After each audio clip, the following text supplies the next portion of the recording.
નમસ્કાર દોસ્તો, આપ જોતા છો spiritual talk by Kajal channel. આજે આપણે વાત કરવા જઈ રહ્યા છીએ એવી ફિલ્મ વિશે જેણે ગુજરાતી સિનેમાને નવા સ્તરે પહોંચાડ્યું છે। લાલુ શ્રી કૃષ્ણ સદા સહાય હતી અને ખાસ વાત એ છે કે આજે આપણે જાણીશું આ ફિલ્મના દિગ્દર્શક અંકિત સખ્યાની સંઘર્ષ, સપના અને સફળતાની પ્રેરણાદાયી સફર વિશે।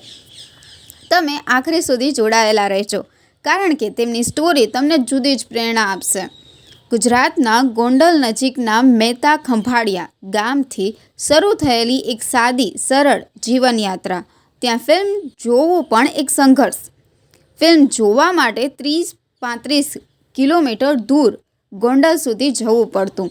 માત્ર ફિલ્મ જોવાનો શોખ નહીં, પણ એ બાળકના મનમાં પહેલેથી જ કંઈક બનવાની, કંઈક સર્જવાની આગ હતી। જ્યારે તેઓ કહેતા કે હું ફિલ્મ બનાવીશ, લોકો હસતા, મજાક કરતા, અરે તું ફિલ્મ બનાવીશ?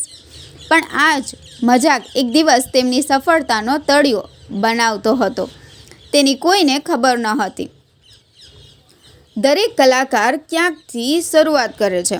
અંકિતની શરૂઆત વેકેશનમાં સુરતના મામાના ઘરે, જ્યાં તેઓ ગૌશાળા બેન્ડમાં ઘૂઘરા વગાડતા।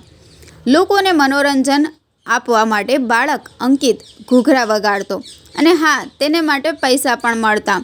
પરંતુ તેમના દાદા સમાજમાં પ્રતિષ્ઠિત જમીનદાર હતા, તેમના માટે આ પ્રવૃત્તિ યોગ્ય ન ગણાતી। પણ આ નાનકડી નોકરીએ અંકિતના મનમાં મનોરંજન જગત માટેનો બીજ વાવી દીધો। અંકિતે ગુરુકુળમાં અભ્યાસ કર્યો અને મિત્રો, ધોરણ 8માં જ તેમણે એડિટિંગ શીખી લીધી હતી। નાટકોમાં સક્રિય, સર્જનાત્મક, અલગ વિચારધારાવાળા।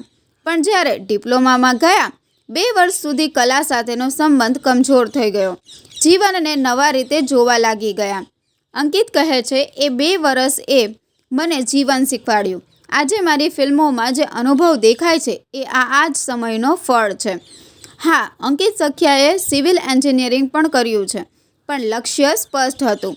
તેમણે તેમના પ્રોફેસરને સ્પષ્ટ કહ્યું હતું, હું બિલ્ડિંગ નહીં બનાવું, મને ફક્ત ફિલ્મ બનાવતા આવડે છે। દિલમાં સપનું જ અલગ હતું અને દિશા પણ। અંકિતની અસલી ફિલ્મ સફર શરૂ થઈ વિદ્યાનગરથી, મિત્રો સાથે। કોઈ મોટા કેમેરા નહીં, કોઈ મોટું સાધન નહીં, માત્ર મોબાઈલ ફોનથી શોર્ટ ફિલ્મો બનાવવાનું શરૂ કર્યું। દિલમાં ફક્ત એક જ ભાવ, કામ કરો, દુનિયા કોઈક દિવસ જોશે। અંકિતે 6-7 કરોડ અને 1 કરોડના બજેટવાળી 2 મોટી સ્ક્રિપ્ટો બનાવી, પણ નિર્માતાઓ વિશ્વાસ ન કરતા। 25 વર્ષનો છોકરો આટલી મોટી ફિલ્મ કેવી રીતે બનાવી શકે? લોકો માનવા તૈયાર નહોતા, પણ સપના હાર્યા ન હતા। અને ત્યારે જ જન્મ્યો એક વિચાર, ઓછા બજેટમાં પણ મોટી અને ગુણવત્તાસભર ફિલ્મ બનાવી શકાય। અભ્યાસ, સંઘર્ષ, અનુભવ, ઈચ્છા અને શ્રદ્ધાનું પરિણામ, લાલો ફિલ્મ। ઓછા બજેટમાં પણ પ્રેમ, ભાવના, ભક્તિ અને ગુજરાતી સંસ્કૃતિને દુનિયા સામે ગર્વથી રજૂ કરતી ફિલ્મ। અને આજે લાલોની સફળતાએ અંકિત સખ્યાને ગુજરાતી સિનેમાના નવા સિતારા તરીકે ઓળખ અપાવી છે। અંકિત સખ્યાની આ કથા આપણને એક જ વાત શીખવે છે, સપના મોટા હોવા જોઈએ, શરૂઆત નાની હોવા દેવી જોઈએ। જો તમને તેમની આ પ્રેરણાદાયી સફર ગમતી હોય તો આ વિડીયોને લાઈક કરો, ચેનલને સબસ્ક્રાઈબ કરો અને કોમેન્ટમાં લખો લાલો ફિલ્મ વિશે તમારું શું મત છે। મળીએ આગળના વિડીયોમાં। જય શ્રી કૃષ્ણ, ધન્યવાદ।